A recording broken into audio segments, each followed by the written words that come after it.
രാക്ഷസ പ്രണയം 41. ഗൗരി മുറിയിൽ നിന്ന് പുറത്തേക്കിറങ്ങിയതും വിജയുടെ മുഖം ദേഷ്യത്താൽ ചുമന്നു. എന്നാൽ പതിയെ പതിയെ അവിടെ വന്യമായൊരു ഭാവം നിറഞ്ഞു. അവന്റെ മുഖത്ത് വന്യമായ ചിരിയുണ്ടായി. ആ പൈശാചിക ഭാവം അവനെ ശരിക്കും ഒരു രാക്ഷസനാക്കി. മനസ്സിൽ ഒരുപാട് കാര്യങ്ങൾ അവൻ തീരുമാനിച്ചു. പിന്നീട് അത്താഴം കഴിക്കാനായി താഴേക്കിറങ്ങി. പതിവ് പോലെ ആതിരയെ ഊട്ടിയത് അവൻ തന്നെയാണ്. പാത്രത്തിൽ വിളമ്പിയ ആഹാരം മുഴുവൻ അവളെക്കൊണ്ട് അവൻ കഴിപ്പിച്ചു. പെണ്ണിടയ്ക്കിടെ ചുണ്ട് കൂർപ്പിച്ച് കണ്ണുരുട്ടി അവനെ പേടിപ്പിക്കാൻ നോക്കുന്നുണ്ട്. എങ്കിലും ആഹാരകാര്യത്തിൽ അവൻ ഇപ്പോഴും പഴയതുപോലെ തന്നെയാണ്. മുഴുവനും അവൾ കഴിച്ചിരിക്കണം, അല്ലെങ്കിൽ ചെറുക്കന്റെ ഭാവം പതിയെ മാറും. അതവൾക്ക് ഇപ്പോഴും പേടിയാണ്. ആഹാരമെല്ലാം കഴിച്ച് കുറച്ചുനേരം എല്ലാവരും തറവാടിന്റെ വരാന്തയിൽ നിന്ന് നാട്ടുകാര്യങ്ങൾ സംസാരിച്ചു. അവന്റെ കണ്ണുകൾ അവളിൽ തന്നെയാണ്. ഇപ്പോൾ ആ കണ്ണുകളിൽ പൈശാചികതയോ ക്രൂരതയോ ദേഷ്യമോ ഒന്നുമില്ല. പകരം പ്രണയമാണ്. കാമം നിറയുന്ന പ്രണയം. എത്രയും പെട്ടെന്ന് മുറിയിൽ ചെന്ന് പെണ്ണിനെ തന്റെ കൈക്കുള്ളിൽ ഒതുക്കി പിടിക്കാൻ അവൻ വളരെയേറെ ആഗ്രഹിച്ചു. എന്നാൽ അവളാകട്ടെ ഇപ്പോഴും അമ്മമാർക്ക് നടുവിൽ തന്നെയാണ്. ഗൗരി അവളുടെ മുടിയെല്ലാം ചീപ്പി മുല്ലപ്പൂ വെച്ചു കൊടുത്തു. പെണ്ണിനിയും അവിടെ തന്നെ ഇരിക്കും എന്ന് തോന്നിയതുകൊണ്ട് അവൻ മുകളിലേക്ക് കയറി. റൂമിന്റെ വാതിൽക്കൽ ചെന്ന് നിന്നുകൊണ്ട് അവൻ ഉറക്ക വിളിച്ചു, ആതിര, താഴെ ജഗ്ഗും വെള്ളവും ഇരിപ്പുണ്ട്, എടുത്തോണ്ട് വരണേ. അവന്റെ വിളി കേട്ടപ്പോൾ പെണ്ണിന് കാര്യം മനസ്സിലായി. അവൾ എഴുന്നേറ്റ് മുറിയിലേക്ക് പോയി. പെണ്ണ് മുറിയിലേക്ക് കടന്നതും അവളുടെ ഇടുപ്പിലൂടെ ഒരു പിടി വീണു. പതിയെ അവൻ അവളുടെ കയ്യിലെ ജഗ്ഗ് മേടിച്ചുകൊണ്ട് മേശപ്പുറത്തേക്ക് വെച്ച് കഥകടച്ചു. ആതിരയെ പുണർന്നു. അവളുടെ മുഖമാകെ അവന്റെ ചുണ്ടുകൾ ഓടി നടന്നു. കൈകൾ അവൾ ശരീരത്തെ ആകെ അലഞ്ഞു. അവന്റെ ചുംബനങ്ങളും കരലാളനങ്ങളും അവളെ മറ്റൊരു ലോകത്തേക്ക് എത്തിച്ചു. അവളെ പൂർണ്ണമായി അറിയാൻ, കാണാൻ അവന്റെ മനസ്സ് തുടിച്ചു. ആ കരലാളനങ്ങളിൽ മയങ്ങിപ്പോയ കുഞ്ഞു പെണ്ണിന് തന്റെ നഗ്നത അവന്റെ കണ്ണുകൾക്ക് മുന്നിൽ വിരിയുന്നത് തടയാൻ കഴിഞ്ഞില്ല. അവൾ എന്ന പനിനീർ പുഷ്പത്തിന്റെ മൃദുലതയെ തൊട്ടറിഞ്ഞ് സുഗന്ധം ആസ്വദിച്ച്, പൂവിന്റെ ഭംഗി ആസ്വദിച്ച് കണ്ട് അവൻ അവളിൽ അലിഞ്ഞു ചേർന്നു. സ്ത്രീ പുരുഷ സംഗമത്തിന്റെ ഏറ്റവും മനോഹരമായ നിമിഷങ്ങളിലൂടെ അവർ വീണ്ടും ഒന്നായി. തന്റെ നഗ്നത അവന്റെ കണ്ണുകൾക്ക് മുന്നിൽ വെളിവാകുന്നവൾ അറിഞ്ഞു. നാണത്താൽ പെണ്ണിന്റെ ശരീരമാകെ ചുമന്നു.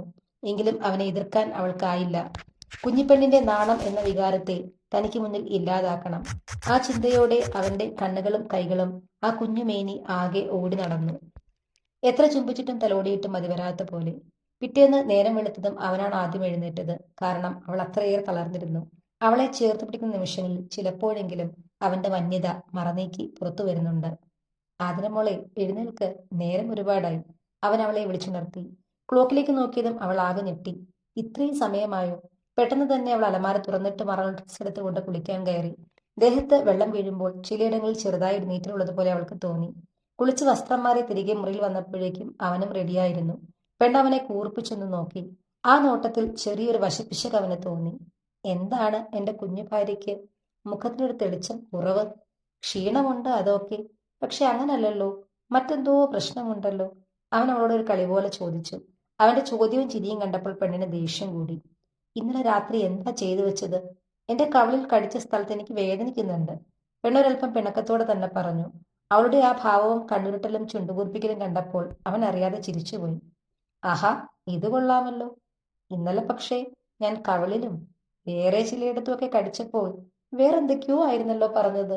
എന്റെ പേര് വിളിക്കുന്നു, എന്നെ ചേർത്ത് പിടിക്കുന്നു. അതെല്ലാം ആസ്വദിച്ചിട്ട് ഇപ്പോൾ എന്റെ നേരെ വഴക്കിന് വരുന്നു? അവൻ കുറുമ്പോടെ ചോദിച്ചു.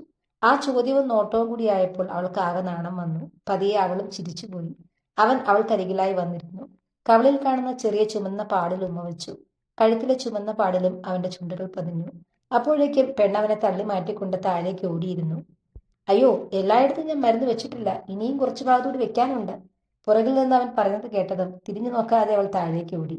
1-2 ദിവസങ്ങൾ കൂടി പരസ്പരം പ്രണയിച്ച്, പരസ്പരം അറിഞ്ഞ്, രണ്ടുപേരുടെയും ജീവിതത്തിലെ ഏറ്റവും മനോഹരമായ മധുരമുള്ള നിമിഷങ്ങൾ ആസ്വദിച്ചുകൊണ്ട് അവർ തറവാട്ടിൽ നിന്നു. തിരികെ ബോംബെയിലേക്ക് മടങ്ങുമ്പോൾ അവൻ ഒരുപാട് കണക്കുകൂട്ടലുകൾ നടത്തിയിരുന്നു. തന്നെ വിജയ് ഒരിക്കലും കൊല്ലില്ല എന്ന് ധ്യാനറിയാം. പക്ഷെ എത്രകാലം തടവിൽ വയ്ക്കും എന്ന കാര്യത്തെക്കുറിച്ച് അവനൊരു പിടിയുമില്ല. അവന്റെ മുഖത്ത് ഇപ്പോഴും ഒരു പൈശാചികത തന്നെയാണ്. വിജയും ആതിരയും ഒത്തുള്ള സുന്ദര നിമിഷങ്ങൾ. അവ തലയിൽ ചിന്തകളിൽ നിറയുമ്പോൾ അവൻ വല്ലാതെ പിടയും. അവന്റെ ഭ്രാന്ത് കൂടും. അന്നത്തെ ആഹാരവും ജനലിൽ കൂടി അവന്റെ മുന്നിലെത്തി. ആഹാരം കഴിച്ചതും അവന്റെ കണ്ണുകളെ മയക്കം പിടികൂടി. പെട്ടെന്ന് തന്നെ ആ മുറി തുറന്ന് കുറച്ച് ഗാർഡ്സ് അകത്തേക്ക് കയറി. അവർ ധ്യാനിനെ അവിടെ നിന്നെടുത്ത് വണ്ടിയിലേക്ക് കയറ്റി.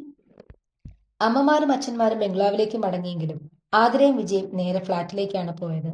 അവളും ഇപ്പോൾ ആഗ്രഹിക്കുന്നുണ്ട് അവനൊപ്പം ഉള്ള അവരുടെ മാത്രമായ നിമിഷങ്ങളെ. നേരം പുലർന്നിട്ടും എഴുന്നേൽക്കാതെ പരസ്പരം പുണർന്ന് കിടക്കുകയാണ് രണ്ടുപേരും. പതിയെ അവൻ അവളുടെ തലമുടി തഴുകിക്കൊണ്ട് അവളെ വിളിച്ചു.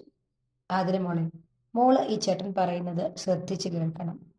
ഒന്ന് രണ്ട് ദിവസം കഴിഞ്ഞാൽ നമുക്ക് അച്ഛൻ്റെയും അമ്മയുടെയും അടുത്തേക്ക് പോകണം. പക്ഷെ അവിടെ ചെല്ലുമ്പോൾ അവിടെ നീ തീർത്ത് പ്രതീക്ഷിക്കാത്ത ഒരാൾ കൂടി ഉണ്ടായിരിക്കും. അവൻ പറയുന്നത് കേട്ട് നെഞ്ചിൽ നിന്ന് മുഖമുയർത്തി അവളൊന്ന് നോക്കി. ധ്യാൻ. ആ പേര് കേട്ടതും കുഞ്ഞിപ്പെണ്ണ് ഞെട്ടിപ്പിടഞ്ഞ് എഴുന്നേറ്റു. വേണ്ട, എനിക്ക് അയാളെ കാണണ്ട. അയാൾ അവിടെ ഉണ്ടെങ്കിൽ ഞാൻ ഉറപ്പായും വരില്ല, അവൾ വെപ്രാളത്തോടെ പറഞ്ഞു. അത് കണ്ട് അവൻ അവളുടെ കണ്ണുകളിലേക്ക് നോക്കി. ശരിയാണ്, ഒരിക്കൽ എനിക്ക് പിഴച്ചു. നിന്നെ മുന്നിൽ നിർത്തി അവൻ കളിച്ചു. പക്ഷെ ഇനി ഒരിക്കലും എന്നെ തോൽപ്പിക്കാൻ അവന് കഴിയില്ല. അവന്റെ ഉള്ളിൽ ഇത്രയും വലിയൊരു പിശാചുണ്ട് എന്ന് എനിക്കറിയില്ലായിരുന്നു. എത്രയായാലും പ്രതാപനങ്ങളിന്റെയും ഗൗരിയമ്മയുടെയും മകനല്ലേ.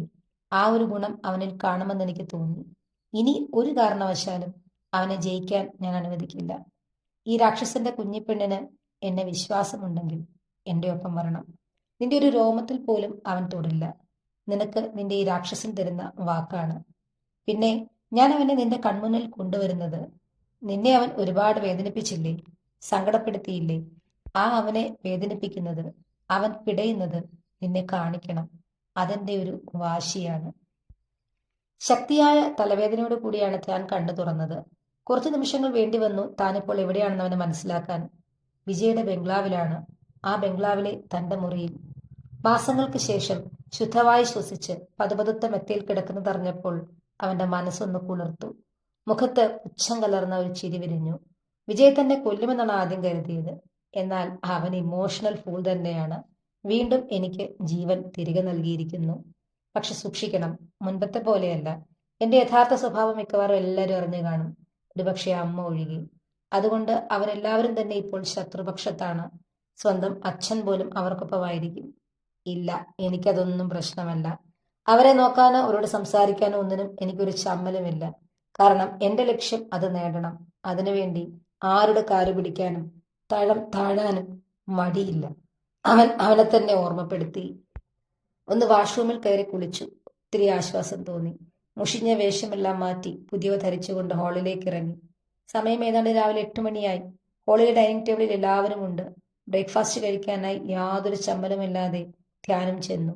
അവനെ കണ്ടതും ശ്രീദേവിയുടെയും മഹേന്ദ്രന്റെയും പ്രതാപന്റെയും യദുവിന്റെയും എല്ലാം മുഖം ഇരുണ്ടു. അവരാരും അവനോടൊന്നും സംസാരിച്ചില്ല. പക്ഷെ അവനോട് വഴക്കിടാനും നിന്നില്ല. എന്തെങ്കിലും ചോദിക്കുമെന്ന് ഓർത്തിരുന്നു. പക്ഷെ അനക്കമൊന്നുമില്ലല്ലോ. സാരമില്ല, ഒന്നും മിണ്ടിയില്ലെങ്കിൽ അത്രയും നല്ലത്. എന്തായാലും എന്റെ സ്വഭാവം എല്ലാവർക്കും മനസ്സിലായി. അതുകൊണ്ട് ഇനി അഭിനയിക്കണ്ട. ഞാനൊന്നും മിണ്ടാതെ സാധാരണ അവൻ ഇരിക്കാനുള്ള സ്ഥലത്ത് വന്നിരുന്നു കൊണ്ട് ബ്രേക്ക്ഫാസ്റ്റ് എടുത്ത് കഴിക്കാൻ തുടങ്ങി. പെട്ടെന്നൊരു കാർ വന്നു നിൽക്കുന്ന ശബ്ദം കേട്ടു. വിജയുടെ കാറിന്റെ ശബ്ദമാണെന്ന് ധ്യാനിന് മനസ്സിലായി. അവന് ചെറിയൊരു ചങ്കിടിപ്പ് തോന്നി. എല്ലാവർക്കും ഒപ്പം അവന്റെ കണ്ണുകളും വാതിൽക്കലേക്ക് നീണ്ടു. നിറഞ്ഞ ചിരിയോടെ, അങ്ങേയറ്റ സന്തോഷത്തോടെ തന്റെ പാതിയുടെ കൈ പിടിച്ചുകൊണ്ട് കയറി വരുന്ന വിജയ്. മഹാലക്ഷ്മിയെ പോലെ തോന്നിയിരുന്നു അവൾ. ജ്വലിക്കുന്ന അവളുടെ സൗന്ദര്യം. കടും നീല നിറത്തിലുള്ള ധാവണിയായിരുന്നു പെണ്ണിന്റെ വേഷം. ആ വേഷത്തിൽ അവളുടെ ഉടലിന്റെ നിറം കൂടുതൽ എടുത്തു കാണിച്ചു. നിതംബം മറയുന്ന ചുരുണ്ട മുടി അഴിച്ചു വിടർത്തിയിട്ടിരിക്കുകയാണ്. അതിൽ മുല്ലപ്പൂ ചൂടിയിട്ടുണ്ട്. നെറ്റിയിൽ ചുമന്ന ഒരു കുഞ്ഞു പൊട്ട്. സീമന്തരേഖയിൽ നല്ല കടും ചുവപ്പ് നിറത്തിലുള്ള സിന്ദൂരം. കണ്ണുകൾ ചെറുതായി എഴുതിയിട്ടുണ്ട്. ആര് നോക്കിയാലും കണ്ണെടുക്കാതെ നോക്കി നിൽക്കുന്ന സൗന്ദര്യം. അവരെ കണ്ടതും എല്ലാവർക്കും സന്തോഷമായി. 2 ദിവസം മുൻപ് ആതിരമോളെയും കൊണ്ട് ഫ്ലാറ്റിലേക്ക് കയറി കഥകടച്ച നീ ഇന്നാണ് കഥക തുറന്ന് പുറത്തേക്ക് ഇറങ്ങിയെന്നാണല്ലോ ജനസംസാരം. മഹിയച്ചോ, ഇക്കണക്കിന് പോവുകയാണെങ്കിൽ ഓഫീസ് ഫ്ലാറ്റിലേക്ക് മാറ്റേണ്ടി വരും. ചെറുക്കൻ പെണ്ണിനെ വിട്ട് എങ്ങോട്ടും പോകുന്ന ലക്ഷണമില്ല, കളിയുടെ രൂപത്തിൽ യദു പറഞ്ഞു. അവന്റെ സംസാരം കേട്ടതും ആതിരയുടെ മുഖം നാണത്താൽ ചുമന്നു. ജനസംസാരമല്ല, അത് സത്യം തന്നെയാണ്.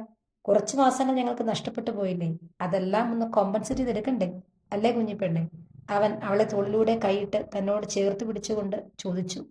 മഹേന്ദ്രന്റെയും ശ്രീദേവിയുടെയും അടുത്തായി അവർ വന്നിരുന്നു. ധ്യാനിനെ രണ്ടുപേരും നോക്കിയില്ല. പക്ഷെ അവന്റെ കണ്ണുകൾ അവരിൽ തന്നെയായിരുന്നു. അവരുടെ മുഖത്തെ സന്തോഷം, കണ്ണുകളിലെ പ്രണയം.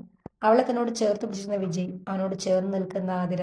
ഈ കാഴ്ചകളെല്ലാം തന്നെ ധ്യാനിനെ വട്ടുപിടിപ്പിക്കാൻ തുടങ്ങിയിരുന്നു. ആതിരയും വിജയും ഒരു പാത്രത്തിൽ നിന്നാണ് കഴിച്ചത്. ഇടയ്ക്കിടെ അവൻ അവൾക്ക് വാരി കൊടുത്തു. അവന്റെ കൈവിരലുകൾ അവളുടെ ചുണ്ടുകളെ തഴുകുന്നത്, ചുണ്ടിൽ പറ്റിയിരിക്കുന്ന ആഹാരത്തിന്റെ ബാക്കി തുടച്ചു കൊടുക്കുന്നത് എല്ലാം ധ്യാനിന്റെ കണ്ണുകൾ കാണുന്നുണ്ടായിരുന്നു. അവന്റെ തലച്ചോറിൽ വൈദ്യുത തരംഗങ്ങൾ കടന്നു പോകുന്ന പോലെ അവന് വേദനിച്ചു. ആഹാരം കഴിച്ചതിന് ശേഷം ധ്യാൻ പെട്ടെന്ന് തന്നെ അവന്റെ റൂമിലേക്ക് പോയി.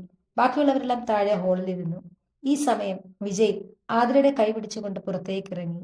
ബംഗ്ലാവിനോട് ചേർന്നുള്ള അതിവിശാലമായ പൂന്തോട്ടത്തിലേക്ക് നടന്നു. ധ്യാനിന്റെ കണ്ണുകൾ തങ്ങളുടെ പുറകെ തന്നെ ഉണ്ടെന്ന് വിജയ്ക്കറിയാം. അതുകൊണ്ട് തന്നെ പൂന്തോട്ടത്തിന്റെ ഒരു ഒഴിഞ്ഞ ഭാഗത്തെത്തിയതും അവൻ ആതിരയെ തനിക്ക് നേരെ പിടിച്ചു നിർത്തിക്കൊണ്ട് അവളുടെ ചെഞ്ചുണ്ടുകളെ നുണയാൻ തുടങ്ങി. തന്റെ ജനലിൽ കൂടി ഈ കാഴ്ച കണ്ട ധ്യാന് അത് സഹിക്കാവുന്നതിലും അപ്പുറമായിരുന്നു. അവൻ തന്റെ മുറിയിലുള്ള എല്ലാ വസ്തുക്കളും അടിച്ചു പൊട്ടിച്ചു, ഒരു ഭ്രാന്തനെ പോലെ. വീണ്ടും അവൻ പുറത്തേക്ക് നോക്കിയപ്പോൾ അവരെ കാണാനില്ല. അവന്റെ കണ്ണുകൾ അവരെ തിരഞ്ഞു.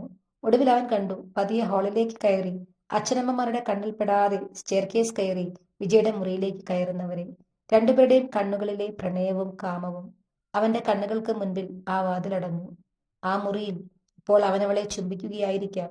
അവരുടെ വസ്ത്രങ്ങൾ അഴിച്ചു മാറ്റി നഗ്നരായി നാഗങ്ങളെപ്പോലെ അവർ ഇണചേരുന്നുണ്ടായിരിക്കാം. ഇതെല്ലാം ഓർക്കവേ ധ്യാന തല പൊട്ടിപ്പിളരുന്നത് പോലെ തോന്നി.